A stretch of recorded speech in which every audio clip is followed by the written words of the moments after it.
Mheshimiwa Rais amekwisha kubali ombi la kama shughuli hiyo. Wengine tunaweza keti tafadhali.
Kwa sasa mgeni wetu wa heshima amekwisha kamilisha shughuli ya kulikagua gwaride. Kwa sasa akielekea kwenye jukwaa ili awatuze waliofanya vyema zaidi katika nyanja mbalimbali. Itakumbukwa kwamba kwa sababu ya ugonjwa wa korona, Mheshimiwa Rais hataweza kuzishika zile tuzo bali atashuhudia tu.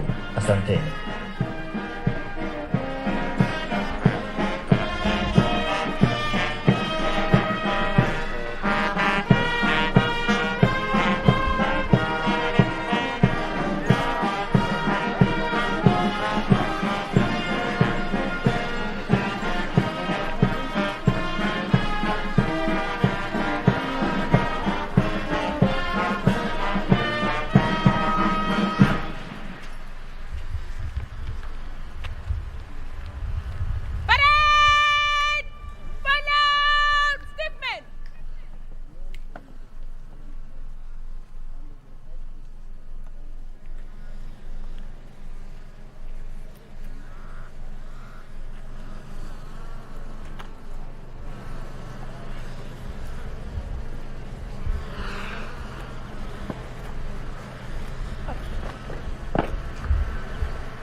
His Excellency the President will now oversee the presentation of trophies to the winning individuals for their exemplary performance during training in the following order.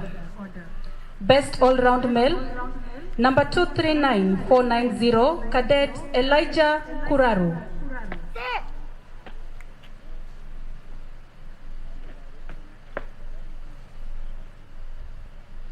He will be awarded a trophy.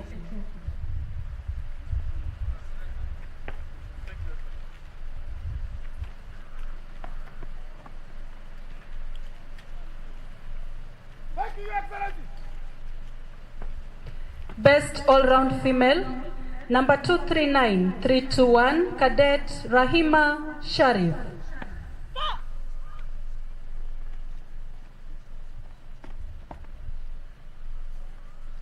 She will be awarded a trophy. Thank you, Your Excellency. Thank you, Your Excellency. Best in Academics, number 239479, Cadet Michael Kabara.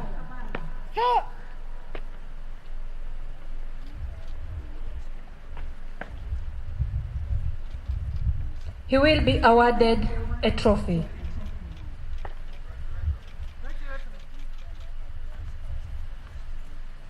Thank you, Your Excellency. Best Rifle Shot, number 239507, Cadet Eric Kimanzi, who scored 49 out of the possible 50 points.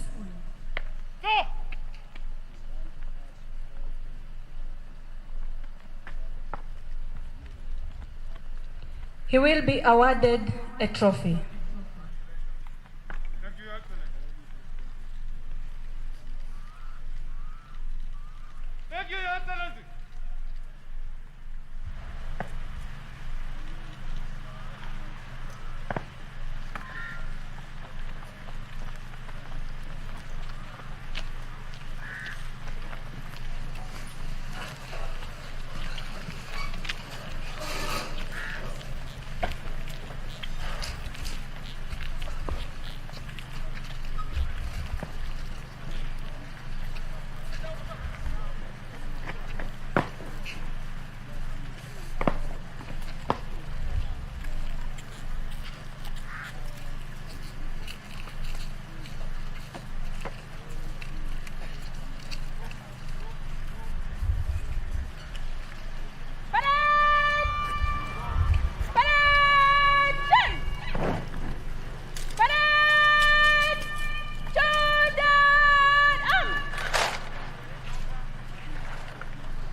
Your Excellency the President,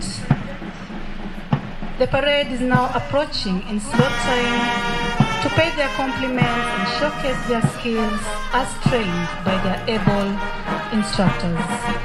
Thank you.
wazi kabisa Mheshimiwa Rais kwa sasa gwaride iweza kubadilisha mambo kwa kuwakilia katika ile muda wa kati wanaweza kupita mbele yake kwa mara ya pili Mheshimiwa Rais kupeana heshima zake. Asante.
Kwa mara nyingine tena gwaride iweza kujitosa katikati mwa uga wetu wa Kwata ili kutupa onyesho la mwisho ambalo ndilo litakuwa kilele cha gwaride la siku ya leo, kuleta wa wakufunzi wa Kwata ya kwamba ukamu wa gwaride ni makitae wataweza kutuonyesha onyesho hilo, Mheshimiwa Rais, ambalo litakuwa la mwisho.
faithfully and bear true allegiance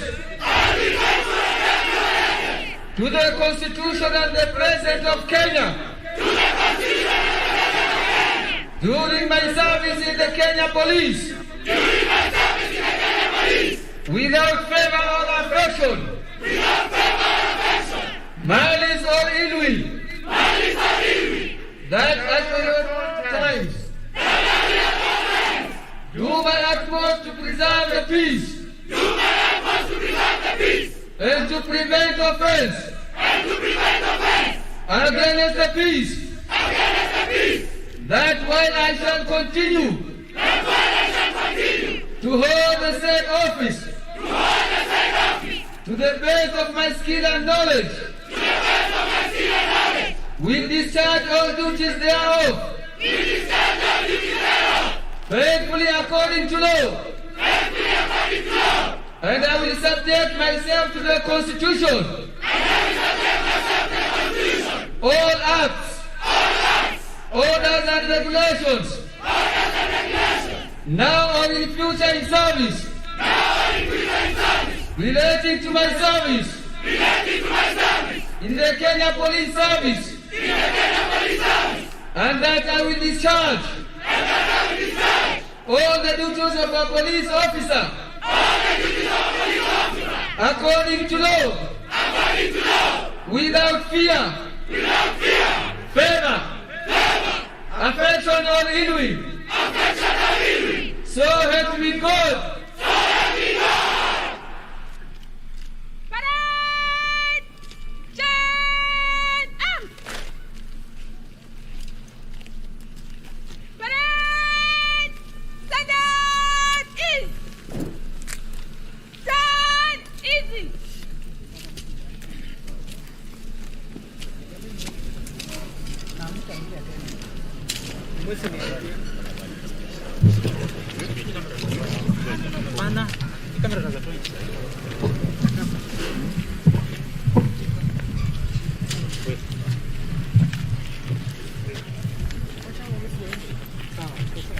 Your Excellency the President and Commander-in-Chief of the Kenya Defence Forces, Cabinet Secretary is present,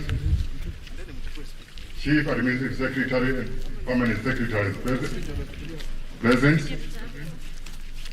senior officers present, invited guests, passing out cadets. I wish to take this opportunity to invite all guests to National Police College main campus, Kiganjo. We have had a chance of talking to these 298 cadets. This is the first one in the history of the Kenya Police Service to recruit such a big number.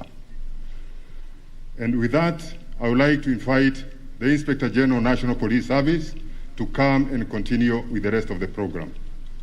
Thank you, sir.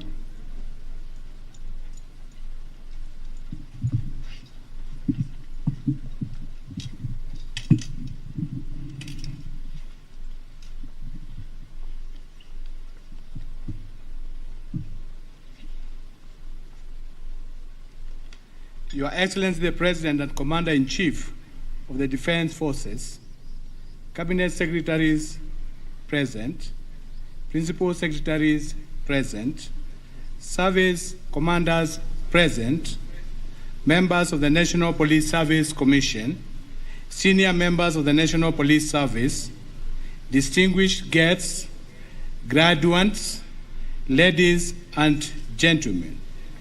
Your Excellency, on behalf of the National Police Service, I welcome you to the National Police College main campus, Kiganjo. I sincerely thank you for honoring our invitation. Your Excellency, you note this is the third time you have been presiding the passing out parades of our passing out recruits, and we thank you sincerely, Your Excellency.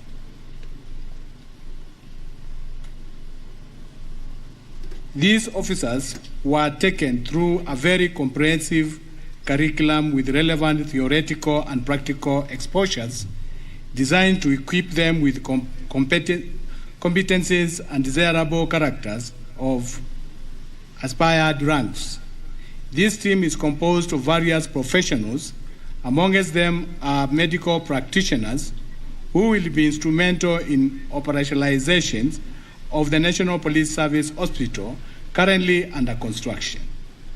Experts from other fields, including lawyers, will be deployed to specialized units within Directorate of Criminal Investigations, while educationalists will eventually boost our training institutions such as the National Police Service Senior Staff College, Ngong campus.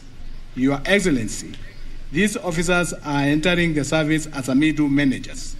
A lot is expected from them by the officers and members of the public in terms of management and leadership skills, values and integrity, professionalism and accountability as product of the ongoing police reforms. These officers are destined to become deputy station commanders, head of crime branch stations, investigators, platoon commanders, and other operational and administrative roles they will be deployed to. By virtue of their deployment, they will be instrumental in managing the forthcoming general elections.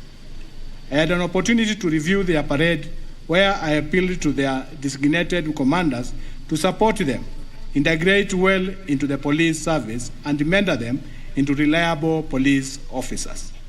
Sir, it is now my humble and honorable duty to invite the Cabinet Secretary, Minister of Interior and Coordination of National Government, Dr. Fred Matiang'i.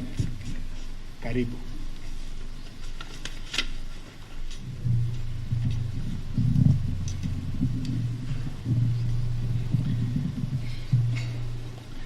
Your Excellency, our President and the Commander-in-Chief of the Kenya Defence Forces, my cabinet colleagues present here, the Honorable Minister for Defence, Honorable Eugene Wamalwa, the Honorable Minister for Energy, my sister and colleague Monica Juma, and my brother and colleague, the Minister for Defence and Veteran Affairs of the Republic of Uganda, who has graciously attended this occasion at the invitation of Your Excellency the President,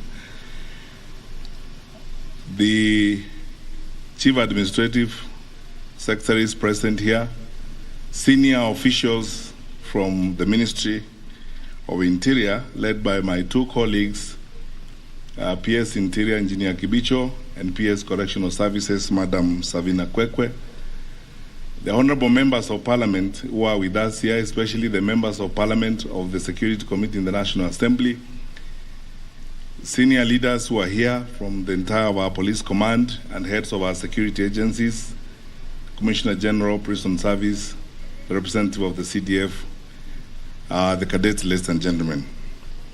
Your Excellency, you write another chapter in this country's wonderful history today.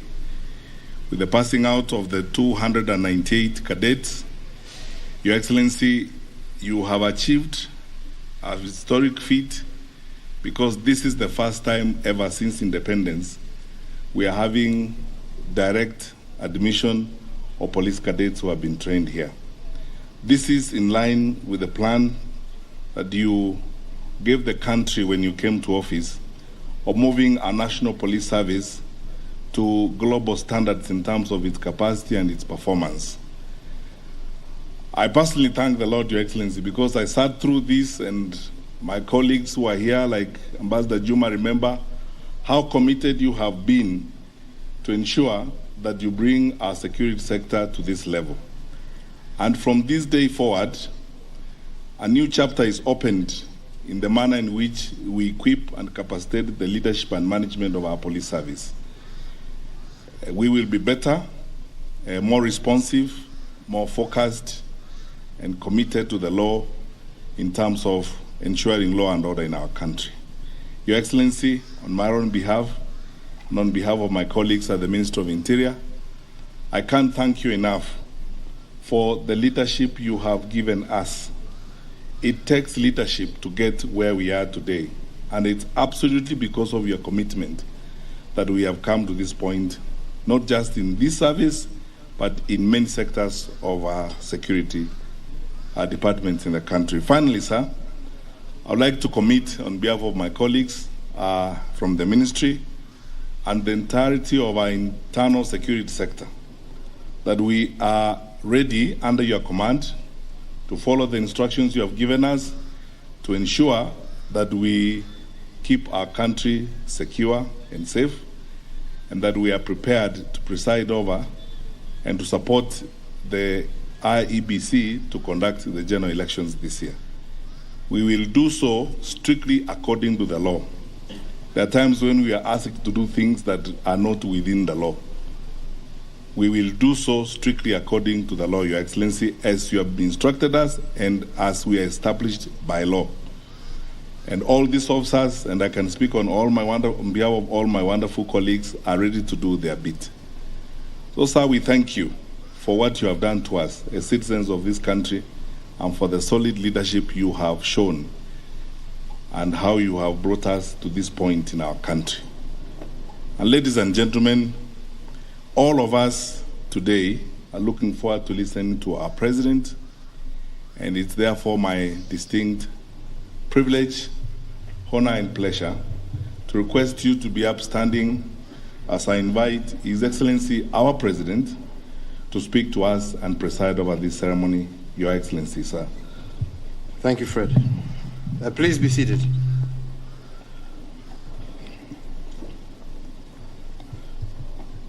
Fellow Kenyans, today it is my distinct honor and pleasure to commence my 2022 National Security Calendar by presiding over the passing out of the first Cadet Inspectorate level officers of the National Police Service.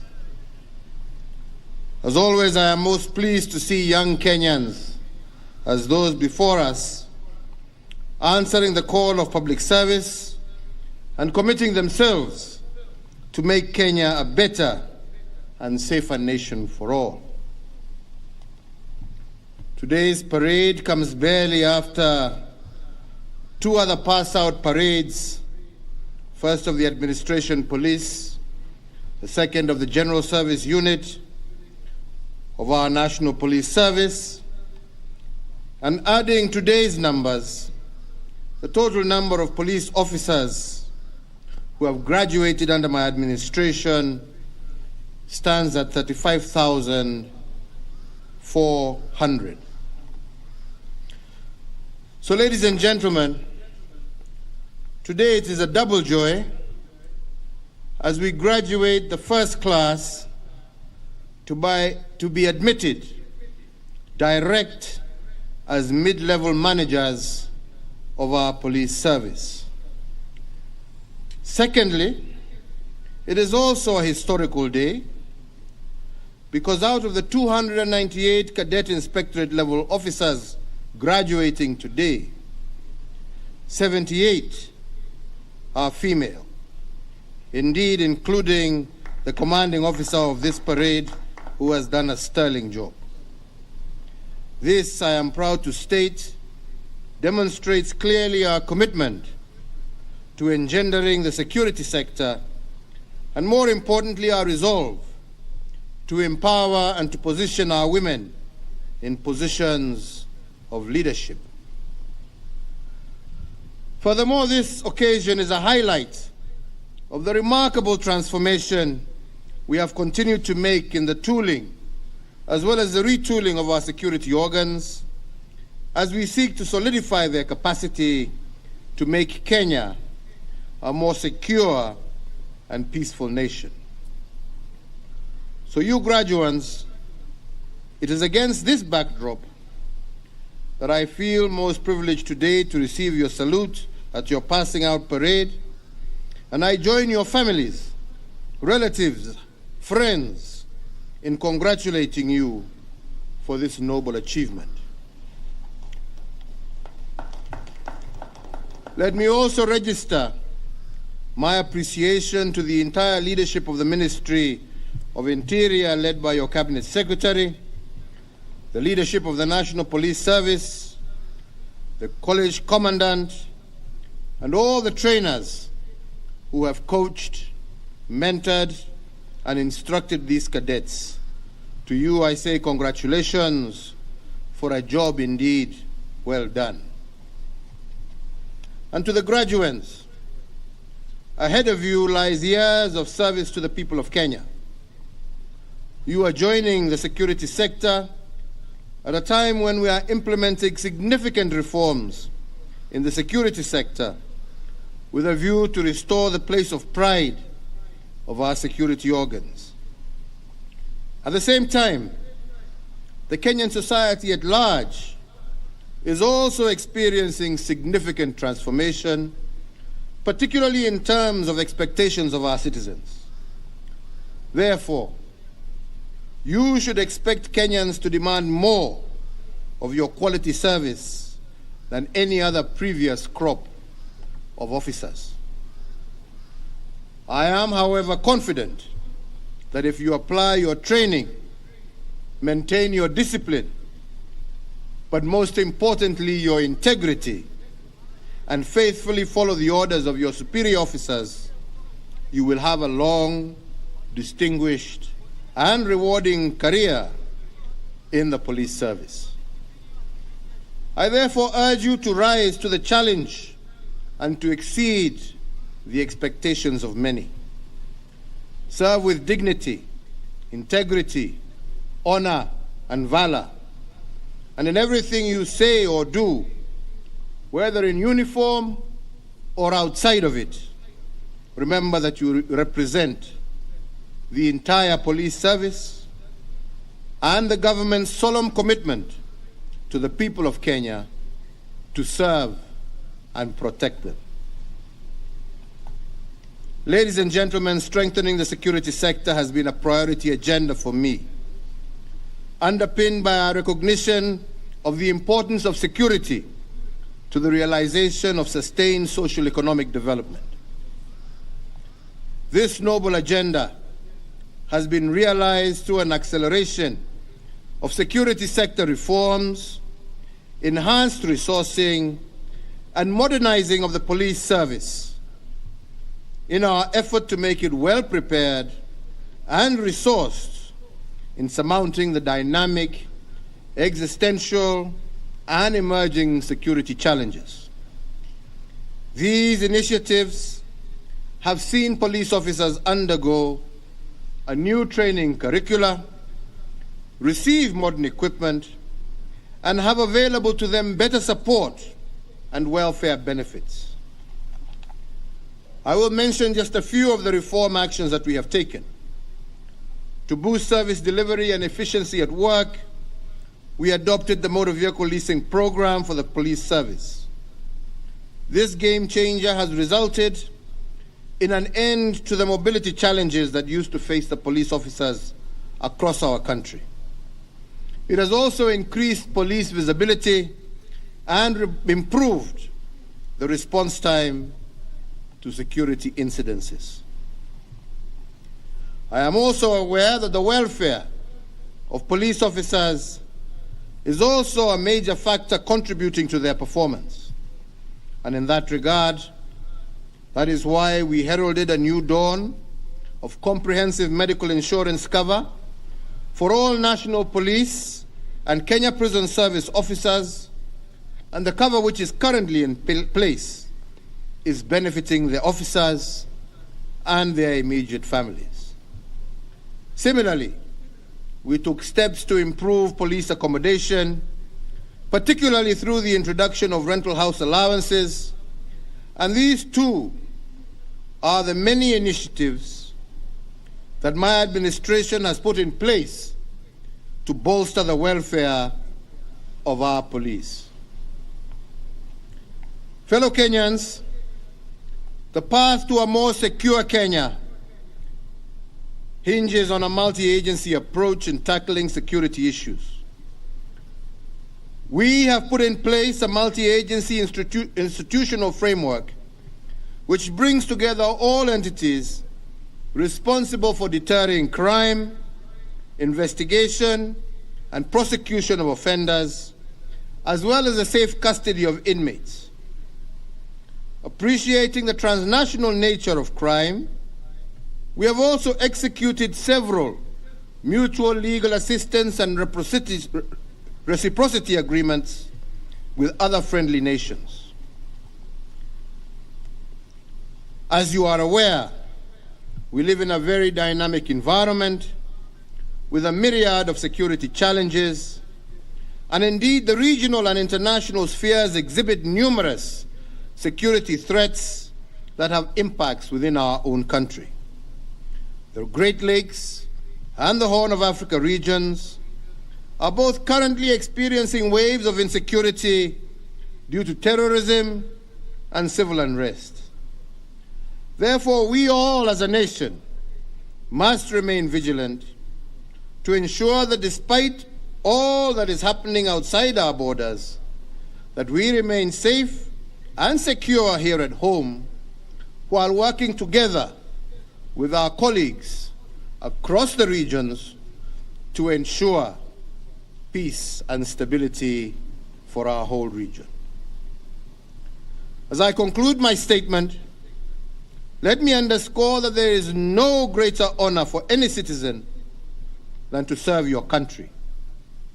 So in that context, I urge each of you graduates to serve Kenyans with fidelity to the oath that you have taken today, to serve our people with courage and integrity, and to bring honor to yourselves, your families, the service, the nation, and this by your professionalism, excellence, and commitment to your duties. Finally, ningependa tu kusema, and just to add, that in a few weeks' time, we shall be opening the National Police Leadership College, which will be absorbing the next intake. And today, I want to direct the IG to be in touch with his colleagues in the Kenya Defense Forces, and I see General Kyogo is here somewhere. Yeah, good. So that this new National Police Leadership College can become a constituent college of the National Defense University of Kenya, thereby enabling those who enter the cadet ranks of the police to be able to graduate with a degree from the National Defense University of Kenya. The second, and this not only to you graduates, but to all who serve in our National Police Service, I want to reiterate once again that you must not allow political intimidation to interfere with your work. In line with your oath of office, you are supposed to execute your work without fear or favor and without any intimidation from any quarter. Mufanye kazi yenu kulingana na sheria bila kujali huyu ni nani na yule ni nani, muhalifu ni muhalifu, awe ni nani. Na hiyo nawahimizia tena ya kwamba lazima mufanye namna hiyo. Ya pili has to do with the case of rising vandalism against some of our national infrastructural projects. As we have seen vandalism of different signboards being taken down. We have seen towers of our transmission lines coming down as a result of vandalism. But we have also seen clear cases of sabotage, as was the case in Naivasha, where people have intentionally unbolted some of our transmission lines and masts to create chaos and havoc. It is clear, and the law is clear. These are acts of nothing less than economic sabotage, which falls as a treasonable act, and the law is very clear as to how you deal with individuals who commit treasonable acts and plunge the country into chaos for their own selfish needs. And as such, we expect you to do your duty and to execute your function as the law dictates. And as of today, we will no longer allow, and we have put a moratorium on the export or buying and selling of any scrap material until we have put in place proper guidelines that will ensure that that material is not coming from the hard-won investments that the Kenyan people have made. We will not allow you to destroy that which is for the growth and development of our country to benefit a few individuals' pockets. Hiyo hatutaruhusu. Na mimi nimesema watu wachukuliwe hatua kulingana na ile hatia wamefanya. That is economic sabotage. You are sabotaging your country's economy. And I believe the law is very clear as to how such people need to be dealt with.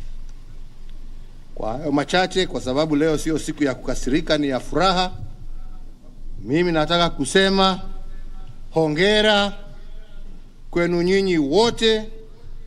Tunaombea Mwenyezi Mungu awalinde, awaongoze kwa shughuli hii ambaye mtaanza kutoka leo kutekeleza, ya kulinda nchi yenu, kulinda wazazi wenu, marafiki wenu, jamii yenu, Wakenya wenzenu.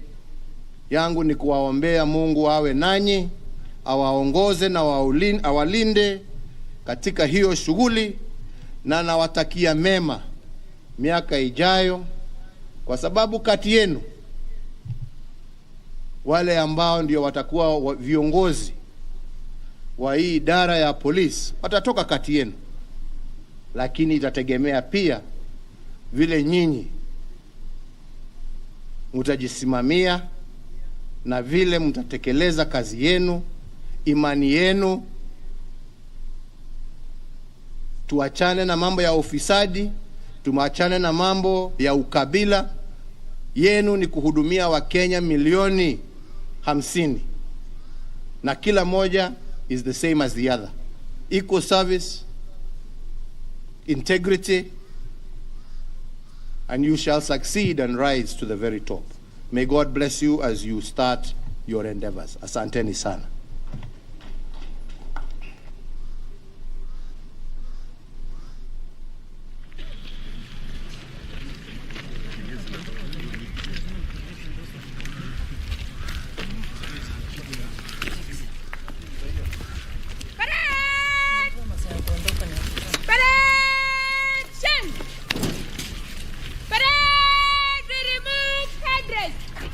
Remove headdress. 3 cheers for His Excellency, the President. Hip, hip. Hooray! Hip, hip. Hooray! Hip, hip. Hooray! Replace headdress.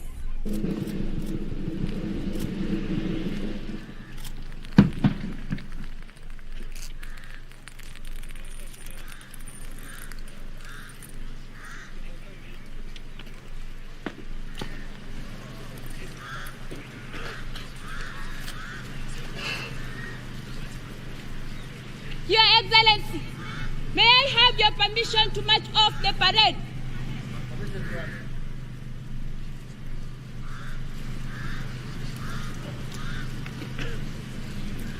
Thank you, Your Excellency.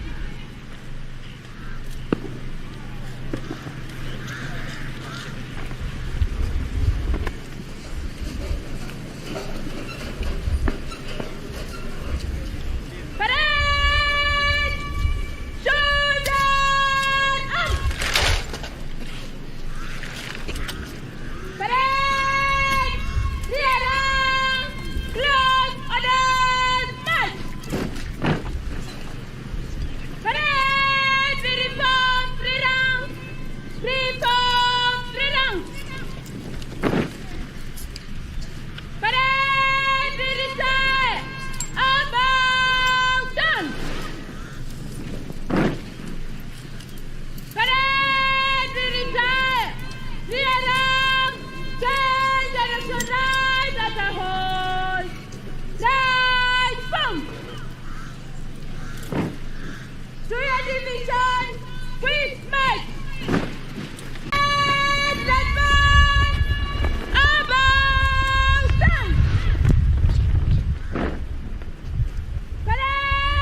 Excellency the President, the officers have taken oath and are now marching out of this parade ground, chest out, having been endowed with powers to perform duties in the National Police Service.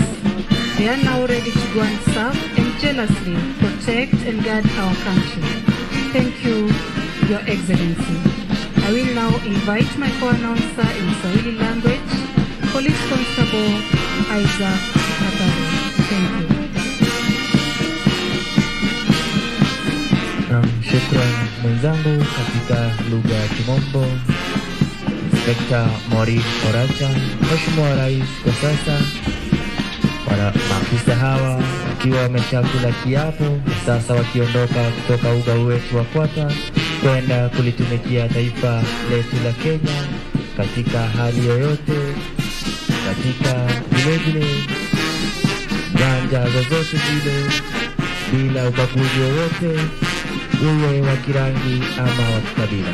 Asante Mheshimiwa Rais.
the following dignitaries to go forward and kindly take their seats in the following order. I would like to request the following dignitaries to go forward and kindly take their seats in the following order. Commandant, National Police College, Main Campus, Kiganjo. Please go forward, sir. Director, Directorate of Criminal Investigations. Please go forward, sir. Deputy Inspector General, Administration, Police Service. Please go forward, sir. Deputy Inspector General, Kenya Police Service. Please go forward, sir. Chairperson, National Police Service Commission. Kindly go forward, sir. Chairperson, IPOA.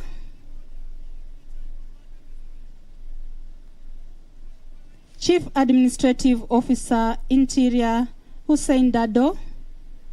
Kindly go forward, sir. Chief Administrative Officer, Interior, Madam Winnie Guchu. Please go forward, madam. Cabinet Secretary, Ministry of Energy and Petroleum. Please go forward, sir.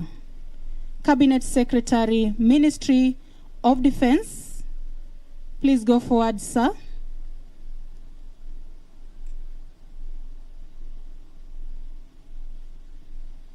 I will now request the Inspector General, National Police Service, and the Cabinet Secretary, Ministry of Interior and Coordination of National Government, to accompany His Excellency the President to his seat for a photo session. Thank you.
Kufuzu kwa maafisa wa polisi hapa katika chuo cha maafisa wa polisi Kiganjo, gatuzi la Nyeri, na wakati huu ni wakati ambapo Rais Uhuru Kenyatta anapiga picha ya kumbukizi na baadhi ya maafisa wa ngazi za juu katika idara hii ya usalama, picha ambayo itakuwa ni ya kukumbuka zaidi siku hii muhimu katika kalenda ya Jamhuri ya Kenya.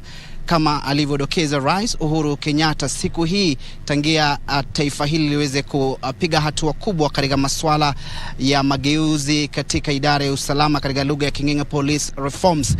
Hii leo basi ni mahafali ya kwanza kwa maafisa hawa wa polisi kufanyika tangia Kenya ipiga hatua, mtazamaji, na kwa sasa msafara wa rais unaondoka hapa katika uwanja wa chuo cha maafisa wa polisi Kiganjo, kuashiria kwamba tayari sherehe hii muhimu imeweza kutamatika. Kinachosalia sasa ni wale maafisa wa polisi kiwango cha kadeti wapatao 298 kuweza kuhakikisha kwamba wanatimiza malengo na hitaji kutoka kwa idara hii ya usalama, hasa wanapofuzu hii leo, na Rais Uhuru Kenyatta akiwapo pongezi kwa kuweza kufuzu, ikizingatiwa kwamba wamekuwa kwenye mafunzo ya miezi 9, mafunzo ambayo ni ya aina yake, ikikumbuka kwamba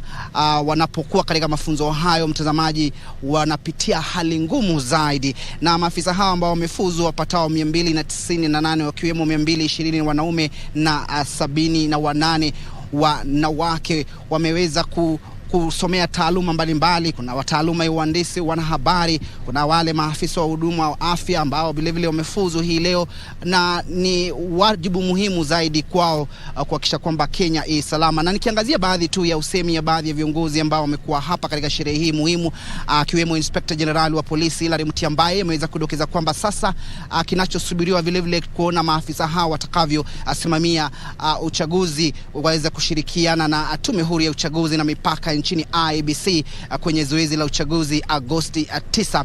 Na vilevile waziri wa usalama Dr. Fred Matiang'i akiangazia mabadiliko ambayo yameweza kufanyika katika idara hii ya usalama, na kusema kwamba wao kama idara wameweza kupiga hatua kubwa zaidi. Kiongozi wa taifa ambaye ndiye amiri jeshi mkuu wa majeshi yote ya ulinzi akiangazia ile vilevile hatua ambayo ameweza kupiga kama kiongozi tangu achukue hatamu za uongozi mwaka 2013, hasa katika idara hii ya usalama, akijivunia na kujipiga kifua idadi ya maafisa ambao wameweza kufuzu chini ya uongozi wake, akidokeza kwamba ni maafisa wapatao 35,400. Vilevile Rais Uhuru Kenyatta ameweza kuwarai maafisa hawa vile walivyokula kiapo hii leo kuhakikisha kwamba wanatumikia taifa hili kwa moyo wao wote, kwa kujitolea muhanga na bila kujihusisha na masuala ya ufisadi, jinamizi ambalo limeweza kutukumba kama taifa. Kumbuka kwamba hasasi hii hasa imeweza kunyoshewa vidole vya lawama kuhusiana na tuhuma za ufisadi, akisema kwamba wasikubali kutumika katika masuala ya rushwa. Vilevile kiongozi wa taifa ameweza kumuamrisha Inspector General wa polisi Ceremonial kuhakikisha kwamba chuo ambacho kitaanzishwa hivi karibuni kinaweza, mipango kabambe inawekwa ili kuhakikisha kwamba maafisa hawa wa polisi wanaweza kupata mafunzo mbalimbali. Na rais akiangazia tangia alipochukua hatamu za uongozi kwamba wakati huo ilikuwa afisa mmoja wa polisi kwa watu 1,000, lakini sasa idadi imeweza kupungua hadi kama 200 hivi, na hivyo ni hatua kubwa hasa kupambana na tishio la ugaidi na masuala ya usalama ama kudorora kwa usalama katika taifa hili. Vilevile ni vema uweze kufahamu mtazamaji kwamba rais ameweza kuangazia zaidi maafisa hawa wa usalama kuweza kutimiza yale malengo ambayo wameweza kupata au masomo ambayo wameweza kupata hapa katika chuo hiki cha mafunzo ya Kiganjo ya maafisa wa polisi, wakisema kwamba wanapoondoka hii leo na kuweza kutumikia taifa hili katika nyanja mbalimbali, masuala muhimu yanayosubiria kama maafisa wa polisi. Na vilevile akizungumzia kuhusiana na idadi ya maafisa wa polisi wanawake ambao vilevile wamejituma katika tasnia hii muhimu au katika idara hii ya usalama kuhakikisha kwamba mipaka ya taifa hili salama. Rais vilevile ameweza kutoa onyo kali kwa wale ambao wanahitilafiana na masuala kuweza kupata mafanikio katika idara hii ya usalama kuhusiana na kuhitilafiana na nyaya, na vilevile ameweza kuzungumzia kuhusiana na maafisa wa ngazi za juu serikalini ambao wako kwenye idara hii ya usalama kuweza kushirikiana na kutokubali kuweza kutumika, mtazamaji. Kwa hivyo ni sherehe ambazo zimekuwa hapa katika chuo cha mafunzo ya Kiganjo katika gatuzi la Nyeri, na tumekuwa tukipeperushia tangia mwendo wa saa 7 hivi. Shukrani kwa kutizama. Kwa niaba ya wale wote ambao wameweza kufanikisha matangazo haya, mimi naitwa Timothy Kipnusu na kurejesha kwenye makao makuu ya shirika la utangazaji nchini KBC.